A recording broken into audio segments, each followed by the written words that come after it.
किसी भी व्यस्त सड़क को देखें जब यातायात अचानक रुक जाता है।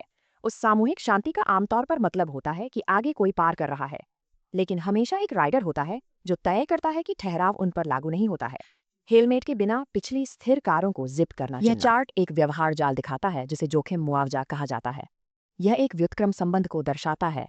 जैसे जैसे हमारी मशीनों की शक्ति और कथित सुरक्षा बढ़ती है, हमारी स्थितिजन्य जागरूकता अक्सर कम हो जाती है। सुरक्षा की यह भावना उस क्षण वाष्पित हो जाती है जब तेज गति से बाइक डामर के पार अपना रास्ता बनाते हुए एक बच्चे एलोफाइट से टकराती है। कतार को बाईपास करने की हड़बड़ी में ड्राइवर रुके हुए यातायात को केवल एक असुविधा के रूप में मानता है, अपनी दृष्टि के क्षेत्र से परे जाने वाले जीवन का हिसाब देने में विफल रहता है। शुरुआती झटके में धातु के खरोंच के बाद बिखरे हुए मलबे पर एक भयानक सन्नाटा छा जाता है।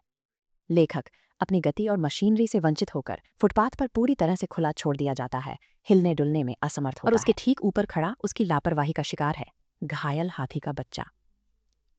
यदि हम गंभीर दर्दनाक मस्तिष्क की चोटों के डेटा को देखते हैं तो यह बार चार्ट उच्च गति वाले प्रभावों में परिणामों की तुलना करता है। ऊंची लाल पट्टी हेलमेट छोड़ने वाले सवारों के लिए स्थायी सिर के आघात में वृद्धि का खुलासा करती है। सवार का अस्तित्व अब एक कड़वी विडंबना पर टिका हुआ है। वह पूरी तरह से अक्षम है, पूरी तरह से उस प्राणी पर भरोसा करते हुए जिसे उसने उद्धार के किसी भी अवसर के लिए मार डाला था। डामर के उस अलग थलग हिस्से से निकटतम चिकित्सा सुविधा तक की दूरी एक लंबी कठिन यात्रा है।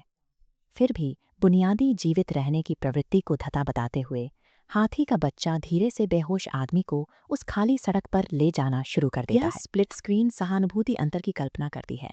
बाईं ओर वाहन का खोल मानव को इंसुलेट करता है, जागरूकता को तत्काल पथ तक सीमित करता है और नाजुक बाहरी वातावरण को मास्क करता है। लेकिन दाईं ओर जानवर कच्ची देखभाल पर काम करता है, एक शिकारी की रक्षा के लिए उस बाधा को तोड़ता है। मदद करने के लिए हाथी की पसंद से एक भेद्यता का पता चलता है कि चालक की गति और धातु का आवरण प्रभाव के क्षण तक पूरी तरह से अस्पष्ट हो गया था। अस्पताल के बांझ फ्लोरोसेंट रोशनी वाले हॉल के अंदर समय एक दर्दनाक क्रॉल में धीमा हो जाता है। घायल हाथी का बच्चा बंद ऑपरेटिंग रूम के दरवाजों के बाहर पूरी तरह से स्थिर खड़ा है, चुपचाप अंदर के अजनबी के लिए रो रहा है। एक विशाल मनोवैज्ञानिक भार उत्पन्न होता है जब हमारे खराब निर्णय एक पूरी तरह से निर्दोष पक्ष को नतीजों के शारीरिक बोझ को सहन करने के लिए मजबूर करते हैं। उन बंद दरवाजों के पीछे एक पूरी मेडिकल टीम गति सीमा को अनदेखा करने के लिए एक ही निर्णय के कारण होने वाली विनाशकारी आंतरिक क्षति को उलटने के लिए लड़ती है। जब हम जानलेवा लापरवाही में सीमा पार करते हैं तो हम अपनी एजेंसी को आत्मसमर्पण कर देते हैं। उस समय जीवित रहना विशेष रूप से दूसरों की दया पर निर्भर करता है। हार्ट मॉनिटर की कठोर बीप संक्रमण को चिन्हित करती है क्योंकि ड्राइवर अंततः रिकवरी रूम में अपनी आंखें खोलता है। भटकाव और पट्टियों में लिपटे उनकी पहली वृत्ति चिकित्सा कर्मचारियों से पूछना है जिन्होंने उन्हें मलबे से निकाला।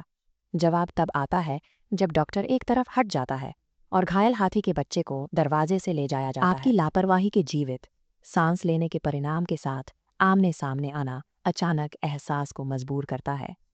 एक दुर्घटना के अमूर्त विचार में अब आंखें और दिल की धड़कन। अपनी लापरवाही के भौतिक प्रमाण को देखकर जिस प्राणी पर उसने प्रहार किया वह ड्राइवर को एक ऐसे परिणाम का सामना करने के लिए मजबूर करता है जिसे वह अब अनदेखा नहीं कर सकता है या उससे दूर नहीं जा सकता है। अस्पताल के बिस्तर और जानवर के भारी कदमों के बीच की शांत जगह में सहानुभूति का अंतर ढह जाता है।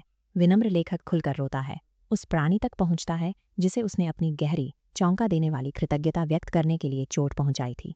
वह लाठी, हाथी और खुद से एक गंभीर प्रतिज्ञा करता है। वह हर बार सवारी करते समय हेलमेट पहनेगा और वह सड़क के नियमों का सम्मान करेगा।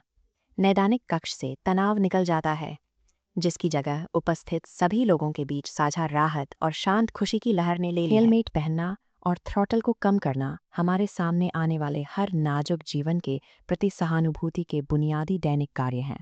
वे ड्राइवर की रक्षा करते हैं और वे विंडशील्ड के बाहर की दुनिया पर दया दिखाते हैं।